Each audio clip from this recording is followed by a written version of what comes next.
We have the privilege of having a woman whose social reach is in the millions, whose tribe actually moves mountains. We have someone here. I wonder if actually how far someone has come for this. I know we have an Orange County person. Did anyone think they'd come farther than Orange County? We have someone who drove an hour and 50 minutes from Orange County to be here because Rachel's here. An award-winning, best-selling author, a sought-after speaker, the founder of Chic Media. I hope you are as excited as I am, and I hope you heard me loud and clear. So please, can I get a Startup Grind welcome for Rachel Hollis?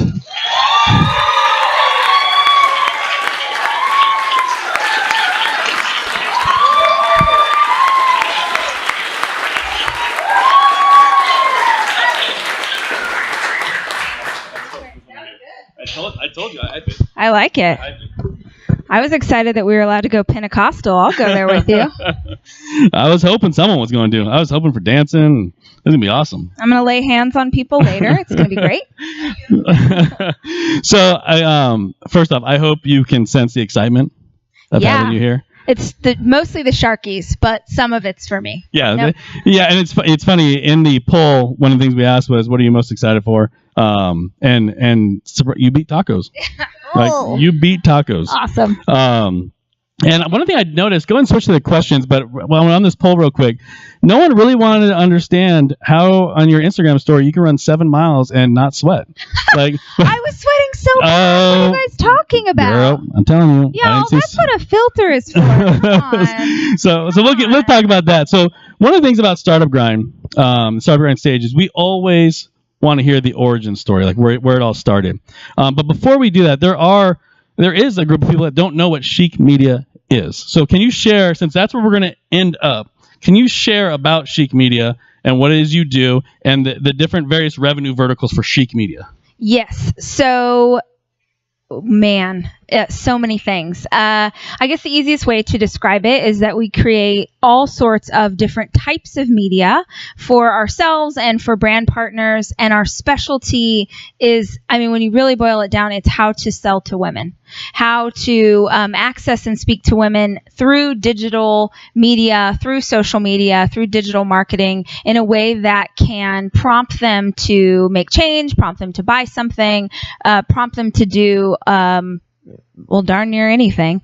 So we'll hear the whole long saga about how we got to where we are now, but it became this beast. It became this, we're going to make videos and we're going to make photos and we're going to write things and have content, and there's value in that. There's value in those things that we create. And when the type of content I was creating became more and more popular, then brands that really wanted to speak to women, Rubbermaid, Walmart, Target, Disney, started to come to us and said, hey, will you create what's called white label content, meaning we create content for them that you don't know we create. You see something on their social media, you see something on their website, you're like, oh, that's so cool, that's so pretty, that's so wherever. Someone in their marketing department did not make that. A company like mine made it for them and charged them a crap ton of money. And that is what we do. Awesome. So before we, ultimately we want to end at the crap ton. Yes. So I'll take you there. Let's go to the Wayback Machine. And talk about your origin story. Where did you grow up? What was your family dynamic? Were your parents entrepreneurs? And did you always know you wanted to start your own business? So I grew up in Bakersfield. Not one person? Oh yeah. What was I? No. I would never. Isn't that Oildale? No, I'm not Oildale. No. I'm worse than that. I grew up in a place called Lamont. Yeah. Whoa, we just went there. There's like 4 people who know what that means. They're like, oh, no, okay. So I grew up in Bakersfield. My dad was a Pentecostal minister, which is why I said I can go Pentecostal with you real quick. And I, grew up there. Whole family was there. Parents were from Oklahoma on both sides. So I have a really big Southern Hick family. God bless them all. And I, if you have read the book or you follow me online, you know that I had a pretty hard childhood, a lot of trauma and things in that space that I didn't want to be a part of. I was the baby of 4, but I functioned very much like the oldest child. I don't know if anyone has a similar origin story where you were the baby, but you kind of did all the things. And I knew really early on, I don't think that I could say I wanted to be an entrepreneur, but I knew that I wanted to be in control of my own destiny. And not in a like, that sounds so grandiose, like, oh, my own destiny. I couldn't have used those words for you when I was 10, but I did understand that life was hard because I was at the mercy of other people, and that if I was in control, my life would be different. And so I, from the time I got into high school, I did everything that I could to graduate early. I graduated as a junior, and I moved to Los Angeles because it was the closest big city. I moved to Los Angeles to go to acting school. Watch out. My big life's ambition, swear, was I was going to move to LA. I was going to become an actress. I was going to marry Matt Damon. That's all I had. That was all I was aiming for. And I was going to acting school and I got a job interning at Miramax Films. And this was, 15, 16, I don't even know how old I am. So many years ago. And while I was interning, I got offered a job as an assistant. And it was the assistant job was something that you got after 4 years of college. And I was like, wait a minute. I am getting offered this now. Why would I stay in school? And I was 18 at the time, 19. Nobody knew how old I was. I had my older sister's ID. So I would go out to drinks after, go out to drinks with my boss afterwards, hand over Melody's ID and be like, I'll have the Chardonnay. Like, I had no idea. It was so dumb. But I am the definition of fake it till you make it. But I got that job and I worked my butt off, and I've been doing that ever since. And I am super proud of the fact. I used to be kind of embarrassed that I didn't go to college, and now I am super freaking proud of the fact that I have built the company that I've built with hustle and a Google search bar. That's the God's honest truth. It's the absolute truth. I don't know how to do something, I can find it on the internet. With the wealth of information that exists for us today in books and podcasts and YouTube videos, like, as an entrepreneur, I will punch you in your face right now if you tell me there's something that you wish you knew how to do, but you don't have access to it. That's just absolutely not true. It's there. The knowledge is there. So I don't know how we are already at I'll punch you in the face, but that's my origin story. Hey, you know what? We're family, so you just punch whoever you want. I'm all about tough love, guys. So you're at Miramax. So what was your, like, when did you know you wanted to leave Miramax? Miramax, you could have had a career there. You could have you could have done it well. So when did you know what, this isn't for me, I want to do my own thing? And then what was that first thing? So while I was at Miramax, they went through a huge corporate layoff, and it was 200 people here in LA, or there in LA, and they laid off half the company, but they still wanted us to do the same amount of work. Hilarious. But I was able to, they needed people to work parties. They were like, hey, we have a movie premiere. We have a press junket. We need someone to work the Oscars after party. Y'all, I am from Lamont. I am from Bakersfield. My shoes were from Payless. I was like, you want me? My big job was guarding tables, which is as sexy as it sounds. You literally wear an ill-fitting black dress, and there's like, that table's for George Clooney. We don't know if he'll use it. He may or may not sit down, but you will stand here all night, 5 hours at this table. And if anyone but George Clooney tries to sit in this table, you're just going to tackle him. You're going to elbow.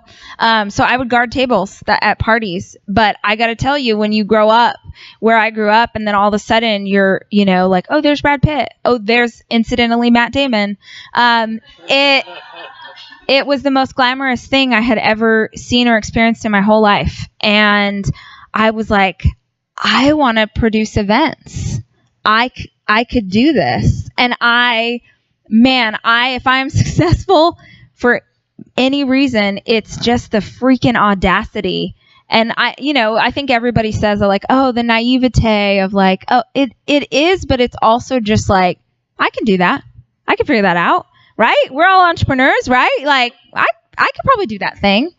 So I was working events with them, and then I started to do research. I hit up my local library, and I learned that if I wanted to own an event planning company, I had to know how to do personal events. So that's a wedding, a bat mitzvah, someone's anniversary party, and I'd never thrown one of those. So I decide, you want to learn how to do a job. The easiest way to get there is to do it for free for someone else. So I interned for about a year plus with just a terrible woman. Just a horrible, horrible human. And, but it was how I learned how to do weddings, and how I learned how to do events, and how I learned how to do a timeline and write up a contract and deal with a vendor. There was a wealth of information. So I was working full time, and then I would work for her on nights and weekends. I barely saw my husband, but I knew the light at the end of the tunnel. And so I was doing both simultaneously, and I had gone to another production company. I left Miramax. Went to another production company. I was just like, this is abysmal. I hate this. Pretty sure that if I start my own company, I'll be a billionaire by June. So I should just go probably. And I just, like a real classy wife, quit my job on a Friday without talking to my husband. We were newlyweds. We had a mortgage. You can get away with that when you're newlywed. He was super thrilled. And I believed, and I still believe this today, that there's real power in throwing yourself into the deep end and learning how to swim once you're in the water. And so my only goal, you guys, was that I wanted to make as much money that year as I did in the job I had left. And holy crap, if you had a pulse and $5, I would plan a party for you. I would do anything. I did, I don't even remember the number. It was obnoxious how many weddings and anything. And I made $700 more than the salary at the job I had left. And I felt like the biggest success on the planet. Because you hit your goal. I hit my goal. All right, let's hear it. There we go. And event planning in LA cannot be easy. No, it's the worst. I don't recommend it to anybody. Bridezillas are a real thing. Doing weddings where people are spending $500,000, $750,000, and they don't even like each other. And you're just like, this is the worst life I could have chosen for myself. But yeah, so I started, and I do think I have always been self-aware enough to acknowledge what I did wrong to try and get better. And every single year I tried to, every year a new January rolls around, I'm going to raise my rates. I'm going to grow. I'm going to add this thing on. I'm going to do this. I'm going to do that. And I'm going to keep pushing. And when the company was at the height of its success, it was one of the most high-end event planning companies in Los Angeles. And it was everything I thought I wanted, and I hated it. Which then we transitioned to the next iteration of my life. So, but was it, I'm trying to remember the timeline, was it the event planning business that you started the idea of content marketing with the blogging? Was it that business? Well, or was yeah, it so I had an event planning company, and this was like 2007. I mean, there weren't words for it. We didn't call it an influencer. We didn't know what content marketing, like none of it. Everybody, all the kids were talking about blogging, and which sounds so cheeseball, but there was a time when like we didn't know what that word was, and we were like looking it up, and everyone just kept saying blogging's free marketing, and I was like, all right. So I got a blog, and I swear to you, if I was that blogger today, I would be like, I went and they had Sharkies, and I ate 3 taquito halves. Like, I was so dumb. I literally would write about just like the most boring, dumb content on the planet, because I just thought, well, you must be fascinated by me because I have a blog. And it was an intern one day in a meeting who like raised his hand, and he said, do you know that a blog is supposed to be about something specific? And I was like, Thank you, Ivan. I swear I did not know, and I wonder why only my mom read it, so thank you. So I started, I thought, well, I will blog about high-end event planning, because that's what I do, because I figure, well, everyone wants to read about a celebrity wedding and kind of how we designed it, and nobody cared. Not one person. They were like, you're dumb. I can read People magazine. I don't care about you. So then I thought, okay, well, I will show people how to get like a high-end event on a budget. And again, nobody cared. And then one day, I didn't know what to write about, and 4th of July was rolling around. I love telling this story because I tell the story in like Manhattan and Miami, and nobody gets it. And I'm going to tell it right now, and this crowd's going to know. So 4th of July is rolling around, and I decided to write about a dip. Now, my mom made a dip during the summer when I was a little girl, where it's a packet that you get in the salad dressing aisle that has like dried carrots and peas. I love this crowd. You understand. You mix it with like a bowl of mayonnaise and a bowl of sour cream. It's disgusting. You put it inside a bread bowl if you're fancy. If you're fancy, you hollow out a bread bowl, you put the dip inside, then you use the bread, you use the innards of the bread bowl to dip back into the dip. It's magic. So I wrote about this dip, and it was the first time anyone responded to my blog.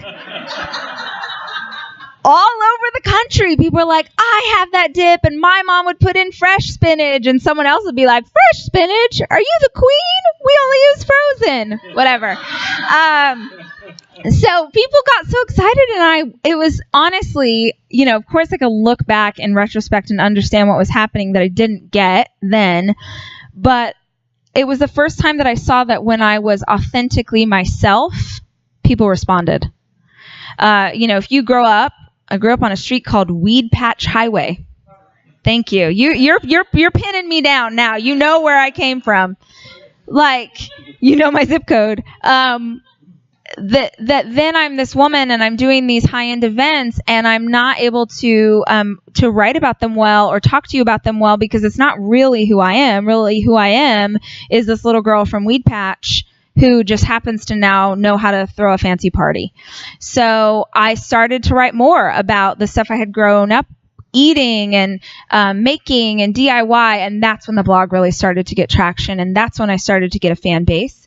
And somewhere pretty early on, a brand reached out, and I still know, I will forever know, Eggland's Best Eggs offered me $250, which was a pretty pile of money for a blogger back in the day. And they said, we'll give you $250 if you make a recipe using Eggland's Best Eggs and you put our eggs with the logo in the picture. And I was like, I am going to be rich. Because at the time I was so tired of events. I was really, really worn out. I'd done it for years and years, and it is a very high pressure, high intensity, all the things. And so I was super excited to hear that someone wanted to pay me money to blog. And so I did that here and there and started to get a little bit of traction, and realized, because I was, I had this events company and I had a team, I realized that if I wanted to be successful in this, I needed to treat it like a real business. And I think I don't want to do sweeping generalizations, but I think women tend to do this a lot. They tend to have a hobby that makes money, and they don't treat it like a business. And I think the success that I've had in the company I've been able to build is because it could have easily been my hobby, and I was like, nah. If someone's making money here, it's going to be me. And from the very beginning, I had a different approach, which was I don't just want to do one-offs. I don't want to do one time for Eggland's Best Eggs. I want to treat them like I treat my event clients who hire me every single year and maybe multiple times a year. And I want to, hey, let's not just talk about one thing. Let's do once a quarter, and you can pay me now for the entire year, and we'll do something seasonally. And that way my audience will be able to be more familiar with you. And we sold it as a bigger thing, and we're able to scale from there. So let's, thank you for mentioning that comment about women treating things like a hobby instead of a business, because that is why we're in this Women That Slay series, is to shine the spotlight on the amount of power and importance that women play in the entrepreneurial community. So thank you for saying that right there. So let's talk about blogging, right? Because we want to get super tactical, because as far as I'm concerned, you're the queen of content, and we just want to dissect some things. So blogging, you mentioned 2007 is when you started it. Blogging still has a relevance now, right? It has a different. Does it? I think SEO blog. Does it? I think it does on the SEO side. So let's talk about blogging. You're still blogging. Do I? Well, you may not. You may not. I just try to be funny. So I think that style of giving people information still has value. I think it happens inside of a social media feed. The distribution side. No, what the content that you're giving. I see what you're saying. So like if I'm at a conference and someone says, and I am not saying this in a rude way, I'm just like being straight with you, my opinion. Someone's like, I want to be a blogger. What should I do? I'm like, build a time machine and go back in time. What you should do now, if you want to get content to people, if you want to push it out into the world, you want to share it with people, you should do that inside the feed of your favorite social media platform. Tell me how many of you every day go to your favorite blog and read it. Because it's 2018. We don't consume media that way anymore. We consume it inside a feed. There's still incredible power, the power that I have to do anything, the brands that hire me. It is because I understand the power of a feed. It's not in it. They can't get to your content. And we can cry about this. There was a time, you guys, 2 million people came to my website every month. That was a time. It was a glorious time. It's gone. I would be lucky if 100,000 people came to my website a month right now. And I'm doing great. I am doing fantastic. So you can cry and be sad about the fact that the market doesn't function the way that it used to, which is what a lot of bloggers hold on to. They're like, oh, back in the day, Pinterest drove hundreds of thousands of people to our website every month, and they're so sad. Or you can adjust with the times and go, I still have a message. I still have a business I want to get out there. I still have a community I want to build, and just serve it to them in the way that they receive it. If you're not doing something, if you're not going in and consuming in someone's website, your customer isn't either. So when did you, I want to be sensitive to crowd Q&A because I'm horrible at it. So let's see what we got up here.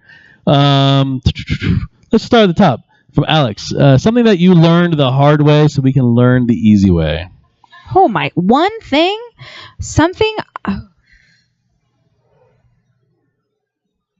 I think what I just said is was a big life lesson for me. Is I spent a lot of time so just to give you guys some understanding, when we were doing a ton of branded content, so someone like Rubbermaid comes to me and they said, we're going to give you this money and you're going to promote our product on your website.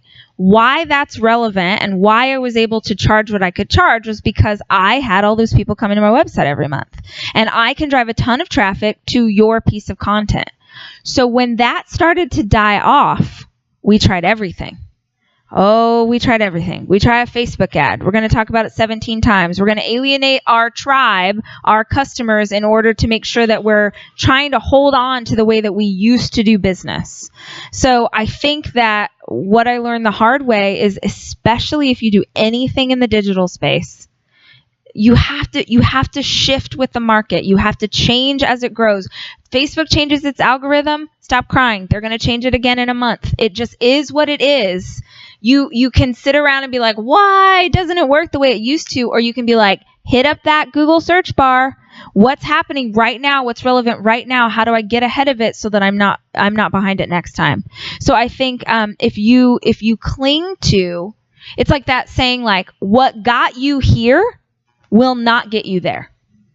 And if you're still clinging to the way you used to do business, you won't be in business. I wish I had learned that faster. Awesome. That was good stuff. Thank you for sharing that. So let's talk about social, because you are all over it. So when did you start seeing your site traffic go down? When did you start seeing that my next move is where, and what platform was it, and where? Mm-hmm. When did you start adding other platforms, and now what is your platform ecosystem? So I would say about a year and a half ago, we started seeing drop off. And then a year ago, we started seeing just really crazy drop off. And like I said, we tried everything that we could. But what we saw simultaneously was we saw drop off on the site. And then I started to notice a shift in the industry. So my industry is all of these brand partners who are paying us and all of these huge media companies. So I'm gonna use the girls space. So Pure Wow, Refinery 29, all of these sites that used to be like, oh, these are the Mecca, this is the end all, we want to be like them. All of a sudden, I started to see them struggle too. We would take meetings at these places and they would say, oh, we want to talk to you about branded content, but we don't really have any coming in right now. And I would come home, I would go to New York and I'd come home and I'd tell Dave, like, something's going on. Everybody's talking about the power of influencer marketing. But something's happening in the shift in the way people consume it, and the money's going away. Because hundreds of thousands of dollars a year that we would make doing branded content.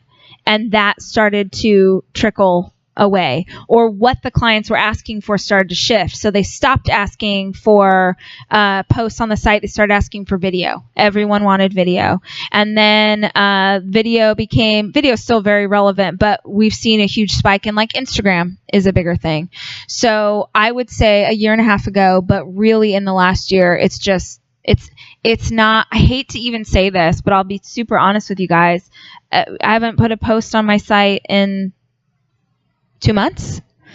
You don't know that, because here's the magic. If anybody has content, if you have content, raise your hand if you make content, have content for your company right now. If you have it, you can use it again over and over and over in a million different ways. Someone, you said this. You saw something on my Instagram. Came home, I about had a heart attack. Yeah, so I put this video on my Instagram last night, which was a post where I was talking about having anxiety. And tonight, James was like, oh my gosh, like, I was nervous you weren't going to show up because I saw your video about anxiety. I was like, oh, that's old. Oh, no, that's old. We just put a new header on it. We repackaged it. Because the problem is that often we assume that our customers, we assume that our clients or our tribe online, we assume that they have seen something because we've seen it. And the truth is, maybe 2% of your audience ever sees anything. And if you're showing it to them in a different way, if you're submitting it in a different way, I've yet to someone be like, oh, you're reposting that motivational quote. They're like, thanks, I'm going to tag my sister Beth. So that was a huge learning for me, was you can slice it and dice it and cut it up and do it in a million different ways. And I know I learned that because, does anyone follow Gary Vee? Oh, yes. Oh, yeah. Oh, right? Yes. I was like, this freaking guy has so much content. And Dave was like, Rachel, this is the same thing. He just did a 10-second clip instead of a 30-second clip. They're editing something 50 ways. So they have 50 pieces of content from one moment. And I was like, oh, we're so dumb. So we stopped creating new content for the website. We change out so that you're seeing, I have thousands of posts on my site. So we change it out seasonally so it feels fresh and exciting for the reader if they do happen to somehow fall down a vortex, travel back 3 years and end up on my website. But for today, our power is in social media platforms. And I would say, without question, the strongest of those is Instagram. Yeah, so two side stories. So today I was tasked with making the fruit water. How many men in here have ever made fruit water before? Thank you. That's beautiful fruit water. I thought it was sangria. I was a little sad. So I went to your site because I'm like, she's got to have something on fruit water. You had a ton on mojitos. I sure do. I like my alcohol. That was a really weird announcement. I like my booze. Sorry. Weirder as the night goes. The second thing is, you did a Instagram story on Startup Grind. You were coming to it. I think it was maybe a week or so ago, and within an hour of that post, we started seeing ticket sales. So like Instagram stories had a conversion. So much power. Right? So let's, one of the things that I promised in all of the promotion and all of the emails is so get your notepads, get your pens out. We're going to start talking tactics. Yeah, great. Share with us what it is you're doing, what it is that we can now do. Because part of what makes these events great is we can learn from you because you're farther down the road and you can help accelerate what we're doing. Can I have just to like tailor this a little bit, can I have an understanding, like raise your hand if you're like professional services business? Raise your hand if you're brick and mortar, got a store, bakery, anything like that. Raise your hand if you're digital, tech, that industry. What did I forget? Chat. What? Oh, yeah. Your chat. Oh, yes. Yeah. But your job. I was more interested in business. Like, yeah, if you're just here because you hang out with me online, is that? All right, ladies. Nice. Okay. So, the advice that I always give people if you want to do social for your business is you need to be on the platform that you actually like to use. If you hate social media, this is going to suck for you. So if you don't like I'm just being super truthful and I don't mean this to sound terrible, but I don't like Facebook. I don't, because every like racist relative that I have, every like, I can't, Aunt Mildred. I can't hear that. I don't even want to see it in my feed. It's just like, I can't unfriend them. I keep unfollowing, but then I just would be following no one. Like all my family, I'm just like, I can't. So I don't love Facebook because I feel like Facebook's like, you're just like scrolling. You're like, oh, there's my cousin's baby. There's a murder video. Like, I don't want to watch this. I love Instagram. I love it because it's just so pretty. I just like it. It makes me happy. It's food. It's puppies. It's girls with long hair and good jeans. I like it. So that's my favorite platform. So what is your favorite platform for professional services? I mean, for anybody in business, LinkedIn is incredible, and I hope that you're all using it. If just for no other reason to absorb the wisdom that comes across in the feed, because they're sharing the best articles over there. Instagram, if you are in any kind of lifestyle business, fashion, you do parties, anything where you're selling an aspirational lifestyle, you have to be on Instagram. I don't care what town you live in, you have to be on it. Facebook is incredible for ads. That's the power of Facebook, is the ability you can target an ad in a way that you can't on any other space in the world. Like I could target people who live in Santa Clarita and, went to a certain high school and have dachshund puppies. I mean, you can get really, really niche. So Facebook's really great for that. So I always say to start with the platform that you love the most. Make sure that you're following people in your industry. Model behavior. If you're not sure what to do, look at other people who are doing it and model their behavior. Even if you're an entrepreneur and you want to see how other people structure their business or do they talk about personal things? Do they talk about business things? Follow other people. Ask me questions about this. Like how tactical in what area? So how we make the content. So let's talk about, we'll definitely get to that because I think that's interesting because some of your content is, all your content is exceptional, but some of it, I wonder how much of it is curated versus just, organic. You're feeling the moment. This is what it is. So we'll get to that in a second. Professional services. Yep. Are all social platforms relevant for all industries? No. And I actually think this is the big disservice that people do themselves. They get a business and they go on every social platform. And then they don't touch that thing again. You have, your last Twitter post was in 2004. And you're like, why? Guys, it is more hurtful for your business to have a platform exist that you're not touching or paying attention to than to just not be on there. It's like you'll go to a business and you'll see they're on 2 spots because that's their jam. That's what they're into. And you guys need to be the same way. So if you can't spend time and focus energy on it, you should not be on that platform. Also remember that first of all, ask yourself, why am I on social media? What is this for? I go into Fortune 500 companies who ask us to consult on doing social, and they cannot tell me why they have a Facebook page. Are you here to build a voracious fan base? Are you here to make sure that the people in your local community hear about every new deal? Are you here to connect that person to this? Are you here to establish yourself as an expert in this industry? Whatever it is you need to know, because that informs the type of content that you put in that space. But if you're like, we just have a Facebook page, I don't know what to do. We can tell that you don't know what to do. Also thinking of your social as your customer service. People send direct messages all the time. People write on your page. People comment. Are you commenting back? I cannot tell you how many people don't realize that they're supposed to respond. Like if you're over here boosting posts because you want more people to see that you have a special on cupcakes this week, and 3 women commented and said, man, those chocolate cupcakes are the best.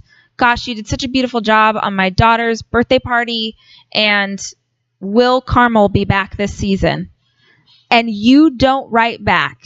You have missed building a stronger relationship with the customers you have. You guys know this, right? It's always easier to sell to the customer you have than to go find new people.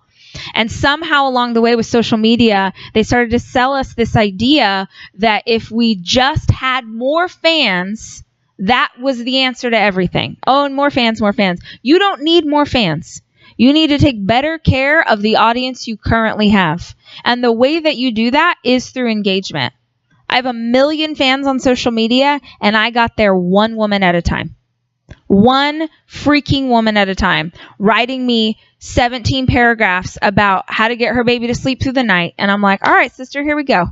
Let's do this. And people are like, how that takes so long? I'm like, yeah, it does. It takes a really long time. And that same woman will show up for me when I have a book come out. And that same woman will buy a ticket to my event. And that same woman will send me notes like, hey, I saw that you're sick. We're praying for you. That is priceless. That doesn't cost any money for an ad. That you don't have to boost that post. That's just human interaction. That's the thing that made businesses successful 100 years ago and still works right now. Do you still do, with the level you're at now, do you still do that on Instagram? Every single day. Every day. If you are interacting with someone on Instagram, it's me. If you're getting a note, if you send a DM on Instagram, it's me. I try with Facebook too, but it's too overwhelming. So someone will respond to you. We have people on staff that will help answer questions and direct you in the right place, but I love Instagram. So I still am there. It might take me a couple days. And I'm known to just send you video responses because it's much faster. But it's me. And it's for everything. I like your hair. I like this book. I'm like, thank you. Love that. Oh my gosh, this is wonderful. Because it's I know them. I know when you came to my book signing and your sister and her 3 daughters, and she was listening to, I was like, what's your favorite song? I know my tribe. I know the women who show up for me because you keep showing up. And we have been hanging out online for years. And there's power in that, because even if I'm not online right now, I guarantee you that there are women online who just they've just become my friends. They love me. I love them.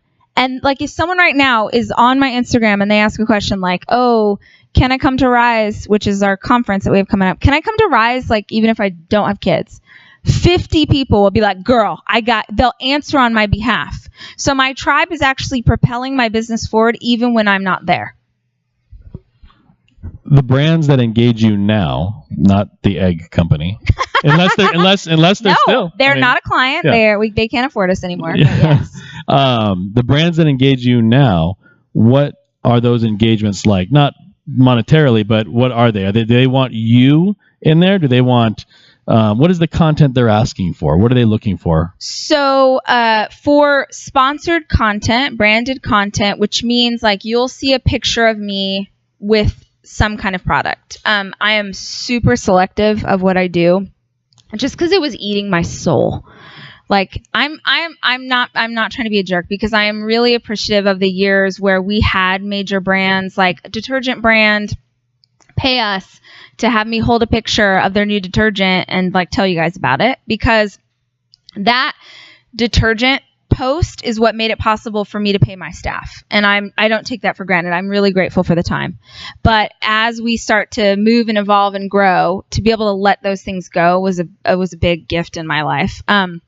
So what you will mostly see me in branded content wise is clothing. Is probably our most, no, it's not even probably, it is our most popular thing.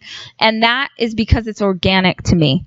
And the best social influencers are people who are doing branded content that's organic to them. Meaning I like to wear clothes. So Thank goodness. This would be a really weird interview. But I was already sort of posting. The video reach would be ridiculous. Yeah, the views would be outstanding.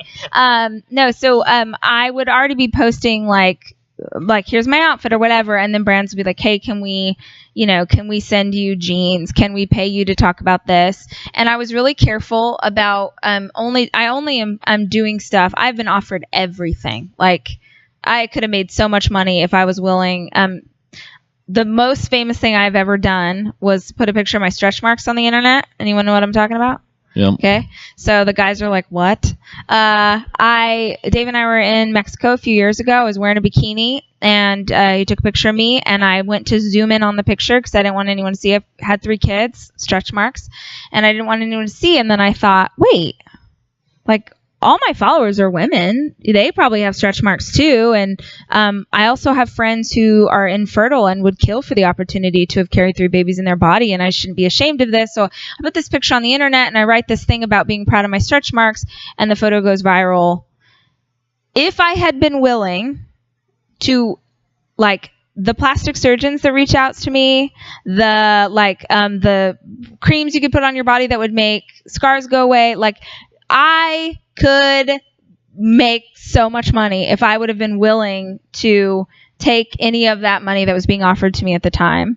But you have to be really careful about what you're willing to do. So, so in terms of branded content, it's mostly apparel, because that's just what I feel comfortable doing. And in terms of white label content and consulting, it's every kind of company, but primarily companies that want to know how to speak to women. Because that's what I'm good at. I know how to make a tribe. I know how, and it's like, it's not rocket science. I will proudly and happily let you pay me a truckload of money to tell you, like, well, women want you to be real. They want you to be authentic. They want you to show up for them. So if they're going to comment on your page, they want to make sure that you comment back. They want some direction. Hey, can you share this? Hey, can you? So it's a lot of consulting for things like that for people who want to be able to speak better to women online. White label content. You brushed over it when you were talking about Chic Media. Can you explain white label content and give an example of a white label piece that you've done? Sure. So our first white label content client came, 5 years ago. It was Disney Junior. And my husband does work for Disney, and I just want to be very clear that I did not get the job through him. They had hired me to do some on-camera work for them. They were like, hey, we need a mom who knows how to throw parties.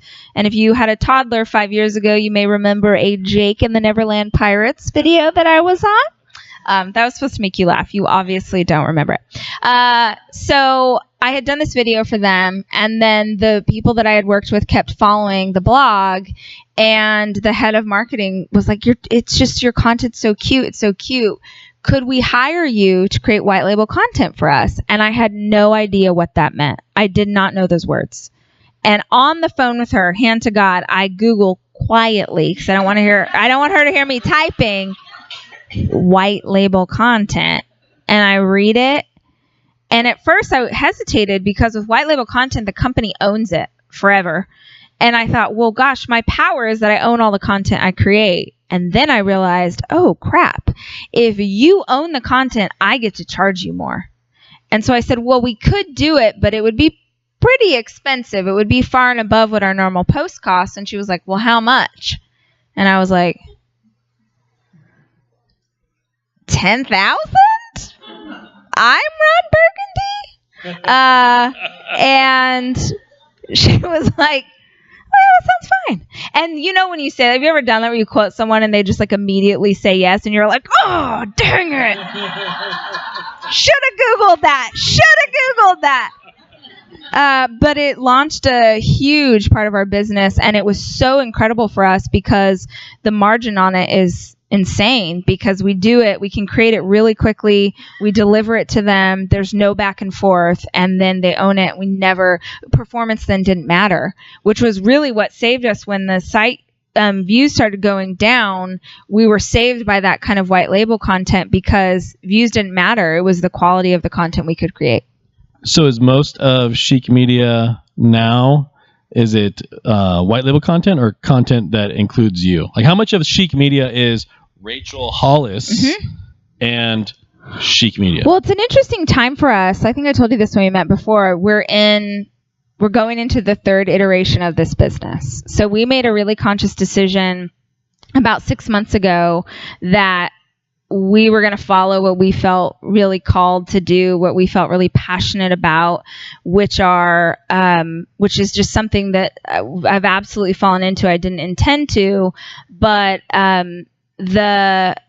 have this audience of women online, and I became a few years ago when we were remodeling the website, they were like, what do you want to do? Like, how would you describe this site? And I said, I just want to give women the tools to have a better life. So I used to say, I want to give them the tools to have a better life, whether that's like how to make a casserole or how to wear a pair of jeans or how to lose a baby weight, whatever it is, I want to give them the tools. And then that kept changing as I kept changing and growing as a woman. And I became obsessed with the idea of, I want to give women the tools to change their lives. I have benefited so much from the work that I've done in personal growth, from the conferences I've gone to, from the books I've read. It is the greatest value in my life is growth. It's the thing I care most about. Am I a better wife today? Am I a better mama today? Am I a better leader today than I was yesterday or last month?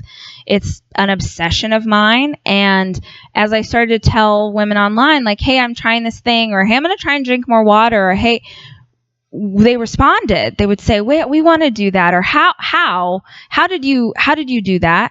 And so I started, well, I'm not an expert. I would always say, I'm not an expert, but if you were my friend, like, here's the 5 things I did. Or if you're my friend, well, here's something I tried. I went to therapy and I did this and I went on long runs, and it just kept growing. And we had our first conference. So the conference we're about to have in 2 weeks, we had our first one last year.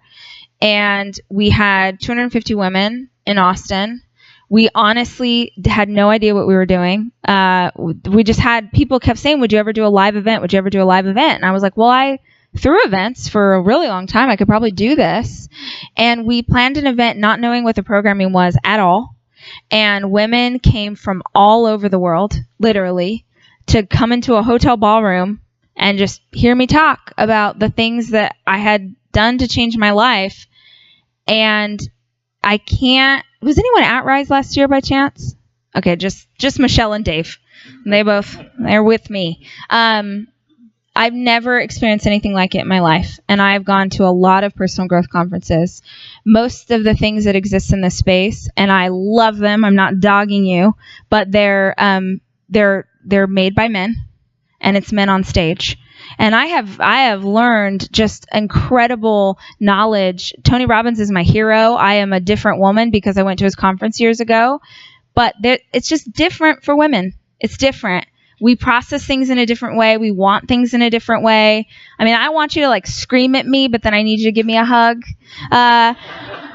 So I just thought, like, again, that audacity of I'm just going to try this and see what happens. And we did it last year, and it was the most magical, incredible experience of my whole life. It saved the birth of my children. It's the most magical moment of my life was last year, seeing all these women come together and just like raise their hand like, hey, I think there's something more in my life. I think I can be a better version of myself, and let's listen to some people talk about what that might look like.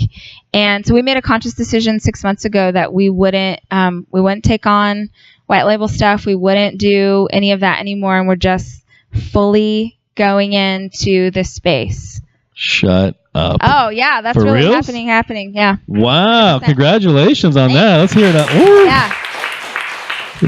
Chic Media 3.0. 3.0. It won't even be called Chic Media. What? Changes are happening. You guys don't even know. Are you allowed to announce that or no? Well, cool if it's it's kind no. of been You can announced. tell. Oh, has it? Yeah. Well, no. So, my husband has worked at Disney for 17 years. It came out in the trades a few weeks ago that he is leaving Disney to be the CEO of this company because I've been doing it all by myself and I'm real freaking tired. Truthfully, anyone work with their spouse? Okay, great. I'm going to need you to tell us how we do that later. And that's going to be funny because we're both, it was a really hard decision to make. For me, I have so much pride in the fact that I built this alone. I have so much pride in being a, female founder, female CEO, but it's like, I heard this phrase years ago in regards to marriage, and it just works for every area of your life. Do you want to be right or do you want to be happy? And so I had to ask myself that. Do you want to you want to be right? You want to be the CEO? You want your pride to win? Or do you want to be happy? Do you want this business to scale? Do you want it to be what you think it can be? And I can't be the person on stage and the person writing the books and the person doing this content and speaking to women and be looking at the balance sheet all the time and be hiring every person. So we made that decision. Dave's going to be the CEO, which is crazy because he's leaving a really big job to do this, and we're moving our headquarters to Austin, Texas, so that we have this incredible staff here in LA. And I'm just going all over the place. I'm sorry, guys. That's all right. But keep going. As an owner, I have the most incredible staff in the world, and I was really cognizant and have been cognizant for a couple of years of how hard they struggle to have a living, to have a life.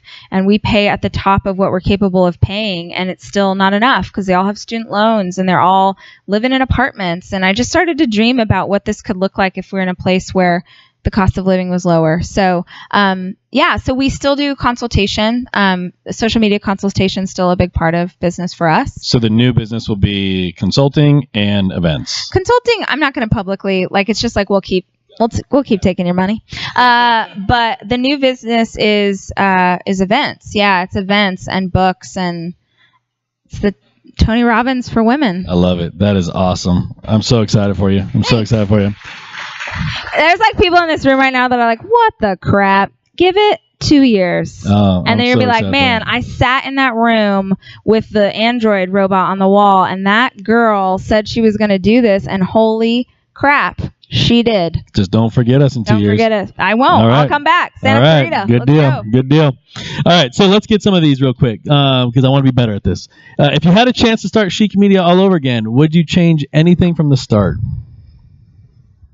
I think the iteration that we're going into, I think is so obvious in retrospect. Okay, wait. This is the best piece of advice I have for you. I'm sitting closer in my chair because that's how real this is. Follow the signs of life. We get really romantic about our businesses. We get really focused on what we think we're starting. And sometimes we're so romantic that we don't listen to what our customer actually cares about. So I was like, I am a food blogger. I do food blogging. That is what I do. And for the past 5 years, the thing that the audience responded to most was anytime I would talk about motivation, inspiration, personal development. Without question. If I had 5 years ago stepped more fully into that, I would already be Tony Robbins. You wouldn't have to wait 2 years. I hesitated for so long because the freaking balls to say you're going to be that. Oh, I'm going to be the person that helps you with your life. Who am I? I'm just a chick who lives in Glendale with 4 kids. I'm just this. Who am I to be this person? How dare you, sir? Get out of here, Mike. You're out. Or Milo. I don't know what your name tag says. Okay. No.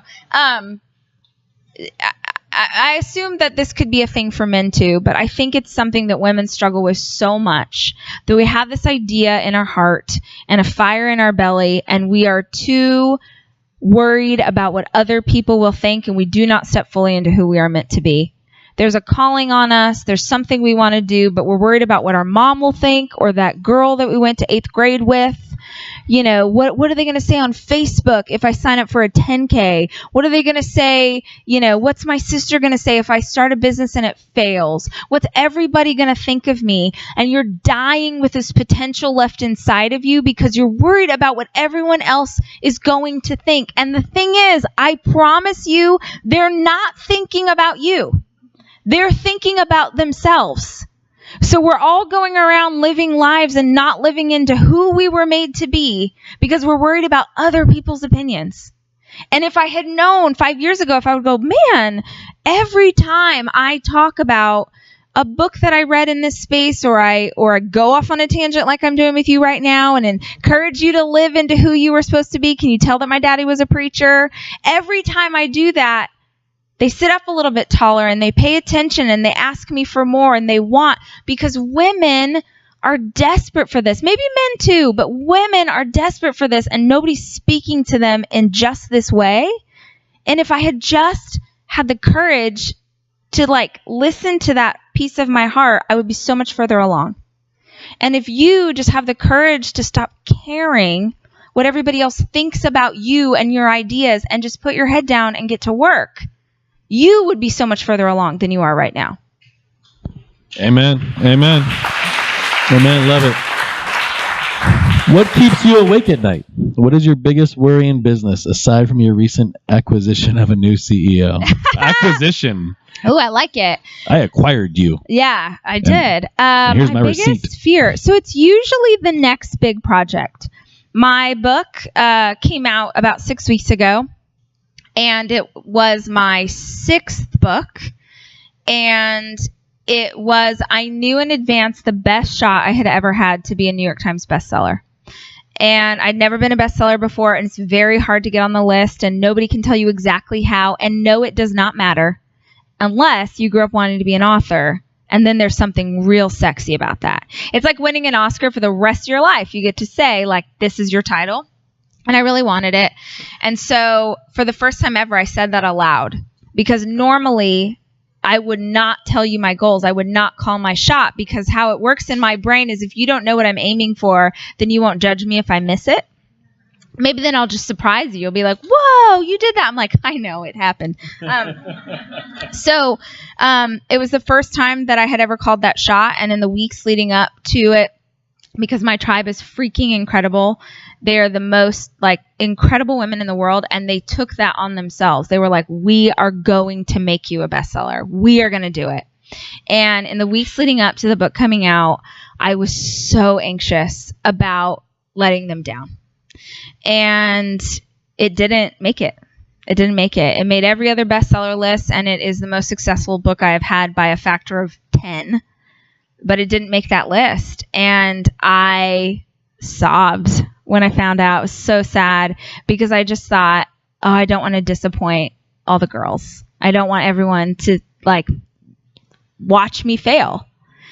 And then I recognized the incredible power of that is that if I keep standing up, if I keep calling my shot, if I keep saying these big, crazy dreams, even if you watch me fall publicly, even if you watch me miss the target, maybe it'll encourage you to sign up for the 5K or start the Etsy shop or do the thing. If I can fail in front of 1 million people, can you fail in front of 10? It's always the next big project. Rise is coming. We're 2 weeks away. And during this conference, I am on stage for about 4 hours both days. I talk a lot. There's other people too, and they're really good, but I talk a lot. And so I have anxiety about that. And I will take a sleeping pill every night from now until then, because I'll take my Tylenol PM, because I have that same anxiety. I am, so many women, can you imagine? Look at this room. But people are investing their money, and more than that, they're investing their time. They're traveling from all over the world. They got sitters. They told their husband, oh, these are your kids too. You got to watch these babies. For some people, it's the first time they've left their kids. They haven't had a girls' weekend. They haven't done anything for themselves. There's a lot of responsibility in that. And that's what keeps me up at night is the responsibility to this tribe.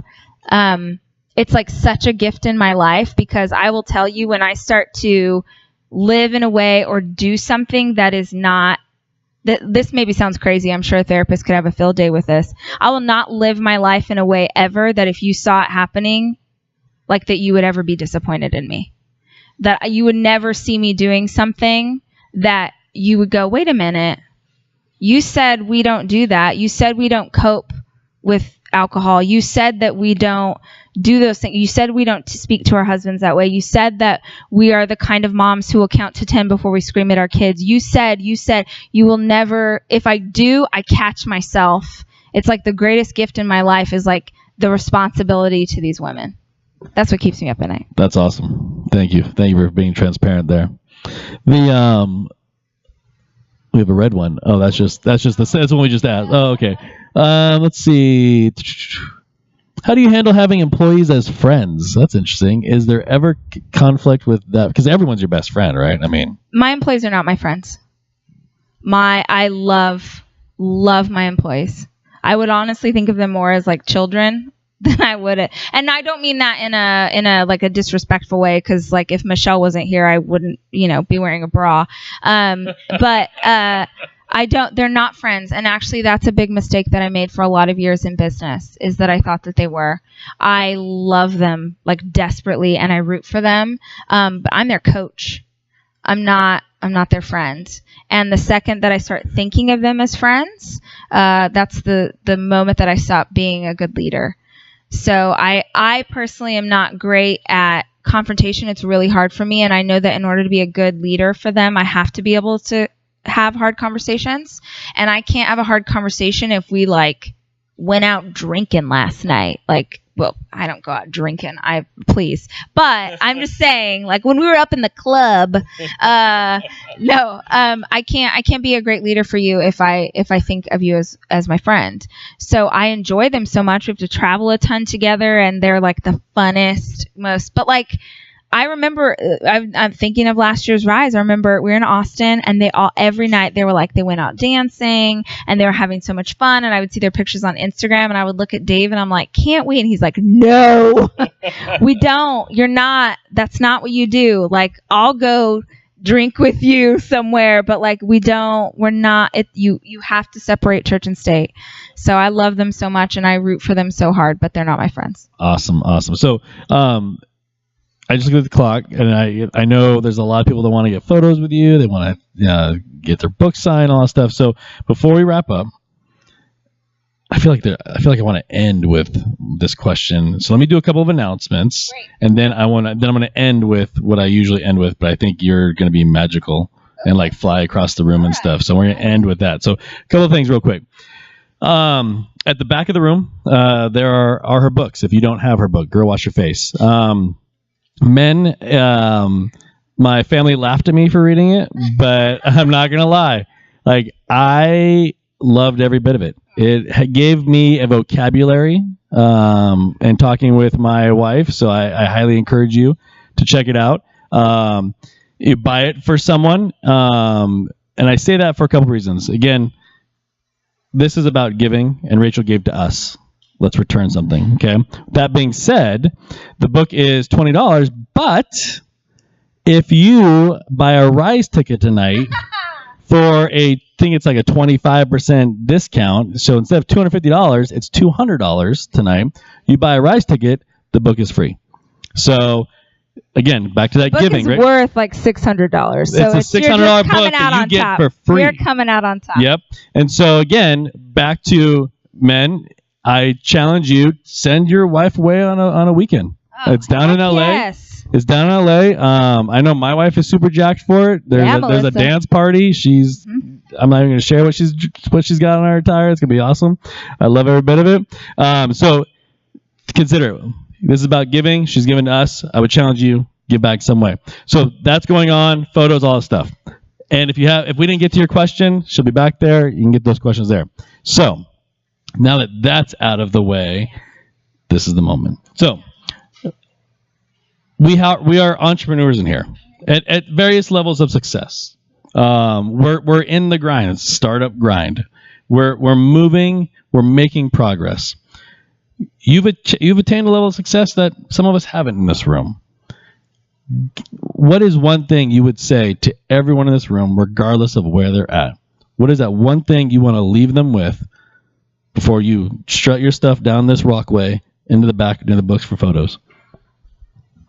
Well, I think if we're talking about the idea of startup and grind, I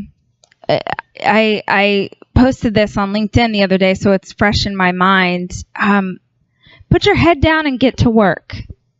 I get so many questions from people who are like, how do you write a book? How do I become a keynote speaker? How do I get paid to be a blogger? How do I become an influencer? Get to work. Put your head down. It's like, how do you write a book? You sit down in a chair and you write words. And when you write enough words, you have a book. And the thing is, I'm not trying to be flippant. It really is. It's not easy, but it's very simple. It's very simple. Anything that we're trying to do, it's never easy, but it's the steps to get there are simple. And I think if you're like me, if you're an entrepreneur, if you're a dreamer, you can be in the middle of something and you start to chase something else. Your brain, does anyone know what I'm talking about? You're right. Okay, great. You guys are picking up what I'm laying down. Usually, it's when the thing that you're working on gets the hardest that you start to daydream about the other thing. So I heard an author say this years ago. She's like, when you're in the middle of a manuscript and you're about halfway through, which PS is just the worst place to be. You're about halfway through. You've run out of your ideas. You've got them all in the first half. You have no idea how you're going to finish. And it's like you've been married for a long time. And you're kind of tired of your partner, you're kind of tired of your husband, you're kind of tired of your wife, and you see a fresh young thing. And you're like, man, if I was only with, you see like Scarlett Johansson. I feel like either way, you're married to a man or a woman, she's attractive to you. You see Scarlett Johansson, and you're like, if only I could be with Scarlett Johansson. Look at her. She's fresh and fun and perky. I bet she's so easy. Like, I just want to go over there and hang out with ScarJo. And if I could just hang out with her, life would be easier. This is what we do as entrepreneurs. We're working on the thing. We're working on the problem. We're working on the job. We're like, I got to get new clients. I've got to do revenue. I've got all that stuff, right? And then we see a new idea. Squirrel. We see the thing that maybe I'm doing it right now. Swear. I think that for a lot of us, it's a trigger when we get stressed. So for me right now, I woke up this morning and I had literally the biggest idea of my entrepreneurial career. Like, I dream big, but this is so big. I was like, oh, I had to sit down.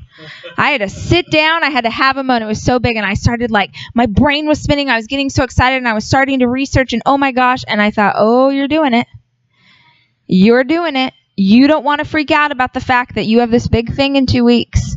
So you're trying to run off in the other direction, and that is going to steal your energy. That's going to steal your joy. That's going to make you not present in this time. That's going to take all the stuff. ScarJo will be there.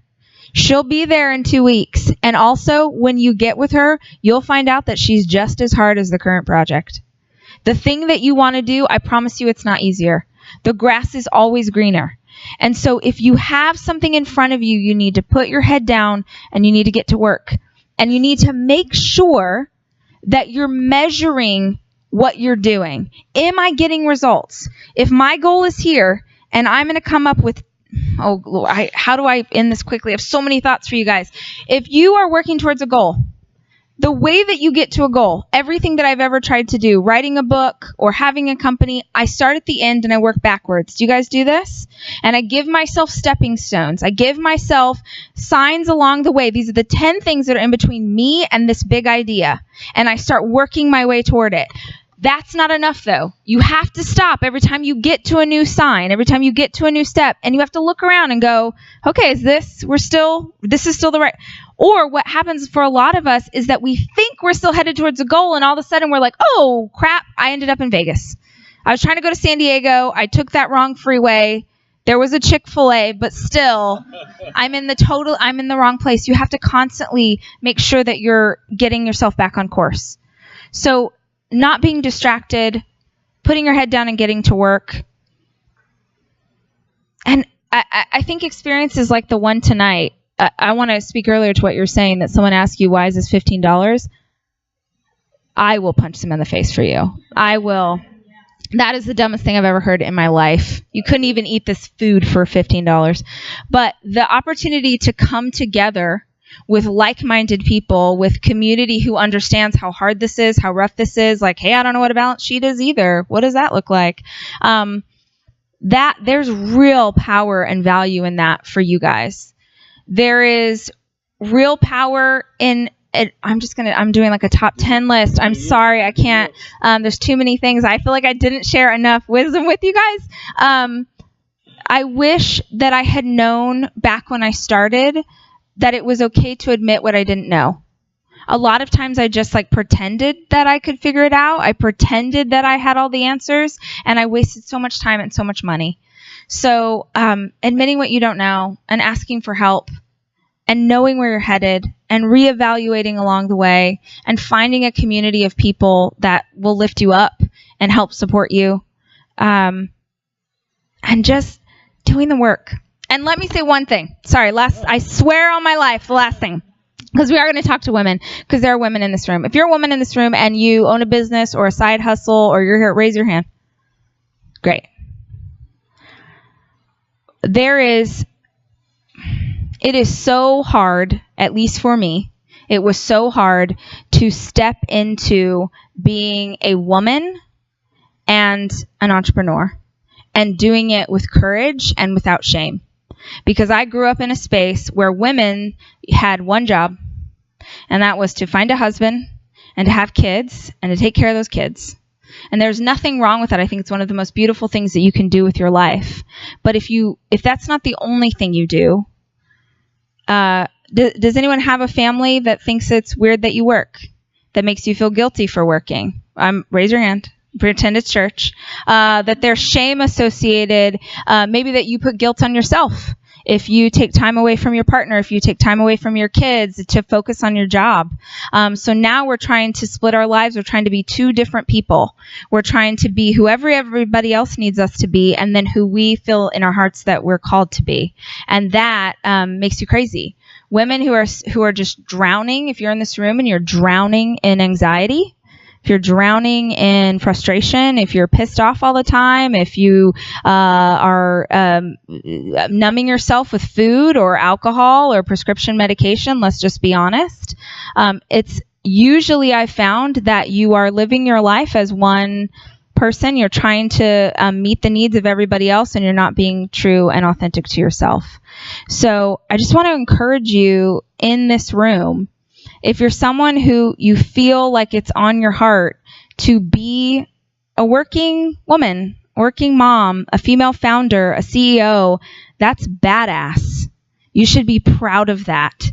You should be really confident in the fact that you're a hustler. You should not care what your mom thinks or what your mother-in-law thinks or what the other moms at school think. Or do you know that, like, in my experience getting to go to developing countries, talking to a mom in Ethiopia, trying to explain what mommy guilt is to a mom in Ethiopia does not even translate. It is a first world problem. Moms in other countries cannot fathom a world where you would have a job that brings income into your family and that you would feel shame about it. And not only that, while you're wallowing in this shame that does not serve you and does not serve your marriage and does not serve your children, you are teaching your babies that this is what they're going to be. You're teaching your daughters that if she wants to pursue something, she should pursue it, but she should also hate herself for it. You are teaching your sons that a woman is going to do this thing, but she also is going to beat herself up simultaneously because she's not showing up in the right way. You can let it go. You don't have to carry around other people's expectations. You don't have to let them determine who you are or what you're worth. You don't have to let what someone else thinks of you determine the next 10 years or 20 years or 30 years. Do you want to keep carrying this baggage around with you for the rest of your life? Because I promise you, if you don't take steps to come outside of it, it will still be here. Hope is not a strategy. Hoping that someone will get better, hoping that you will stop hating yourself, hoping that the negative self-talk will miraculously go away is not a strategy, and it won't fix anything. God, I believe that your potential is God's gift to you. And what you do with that potential is your gift back to your Creator. And I cannot think of anything more horrible than you dying with all of this potential left inside of you. And you will if you don't step into who you were meant to be. There is a reason that you are the way you are. There is a reason that you're weird and wonderful and you're into cosplay or comic books or baking. There's a reason that you are, I was raised with the gospel, so I will tell you that you are loved and worthy and enough as you are. Without changing one thing, without achieving one more thing, you are loved as you are. And you can start to step into that truth, or you can spend the rest of your life ashamed just being yourself. But you get to choose. How's that? How's that? Start up grind. Let's hear it for Rachel Hollis.